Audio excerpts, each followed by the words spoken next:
ગાંધીનગરમાં લાયસન્સ માટે લોકો પરેશાન. સરકારી વેબસાઇટની ધીમી ગતિએ મુશ્કેલી વધારી. ગાંધીનગર રાજ્યની રાજધાની ગાંધીનગરમાં નવા ડ્રાઇવિંગ લાયસન્સ મેળવવા માટે અરજી કરનારા નાગરિકો તંત્રની ઉદાસીનતા અને ખામીયુક્ત ઓનલાઈન સિસ્ટમને કારણે ભારે હાલાકી ભોગવી રહ્યા છે. સરકારી પરિવહન વેબસાઇટ પર અરજી કરવાની પ્રક્રિયા એટલી જટિલ અને ધીમી છે કે લોકોનો કિંમતી સમય વેડફાઈ રહ્યો છે.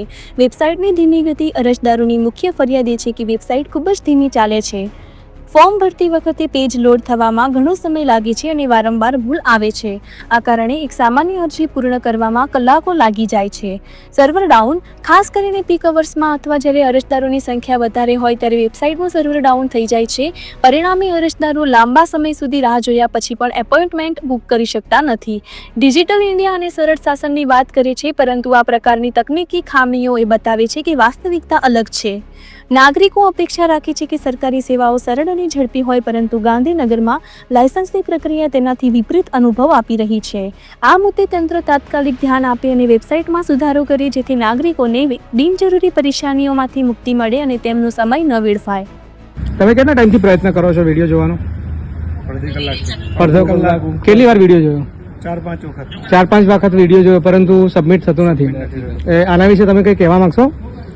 પ્રોસેસ સારી કરવી જોઈએ, એના માટે કોઈ હેરાન ના થાય, બસ એટલું જ કહેવું. મતલબ ગવર્મેન્ટની જે પ્રોસેસ છે થોડીક સુધારો કરવાની જરૂર છે.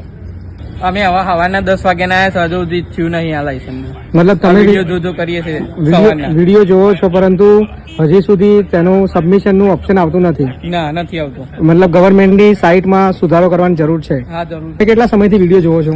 2 કલાકથી. 2 કલાકથી વિડીયો જોવો છો, પરંતુ હજુ સુધી સબમિટ થતું નથી. ગવર્મેન્ટની જે સાઇટ છે એમાં બેદરકારી જણાઈ રહી છે. હા.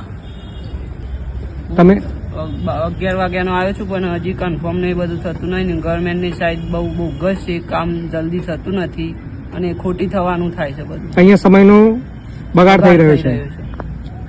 શું કહેવા માંગશો ગવર્મેન્ટની સાઇટ વિશે?